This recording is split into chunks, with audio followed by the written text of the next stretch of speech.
একটা ছেলে শুধু ভালোবাসতে চেয়েছিল, কিন্তু তার মূল্য দিতে হলো তার জীবন দিয়ে। গল্পটি নেওয়া ফেসবুক থেকে, আর গল্পটি যিনি লিখেছেন এক হতভাগা বাবা। আমার একমাত্র ছেলে রাহুল, ছোট থেকে আদর যত্নে মানুষ করেছি। নিজের কষ্টে ওর কোনো অভাব রাখিনি কখনো। সব ঠিকই চলছিল। হঠাৎ ওর জীবনে এলো সুমি। সোশ্যাল মিডিয়ায় শুরু, তারপর ভালোবাসা। আমাদের অমত ছিল, তবুও ছেলের হাসির জন্য মেনে নিয়েছিলাম সবকিছু।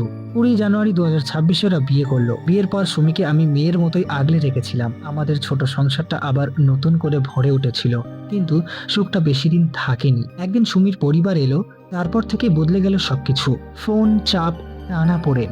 শেষমেশ একদিন কিছু না বলে সুমি চলে গেল নিজের বাপের বাড়ি। তারপর শর্ত, তোমাকে ঘর জামাই থাকতে হবে, তাহলেই সংসার। আমার ছেলে ভেঙে পড়েছিল এই কথা শুনে, তবুও শেষবারের মতো চেষ্টা করেছিল ওকে ফিরিয়ে আনার জন্য, কিন্তু ফিরিয়ে দেওয়া হলো অপমান করে। সব সহ্য করতে না পেরে 28 মার্চ 2026 দুপুরে আমার ছেলেটা নিজেই সব শেষ করে দিল।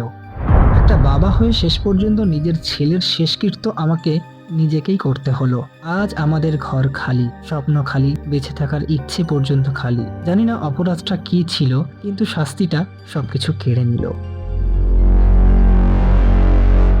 সম্পর্ক শুধু ভালোবাসা না, সম্মান আর বোঝাপড়াও দরকার।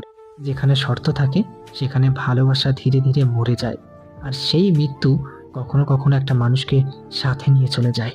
গল্পটি কেমন লাগলো কমেন্টে জানাও।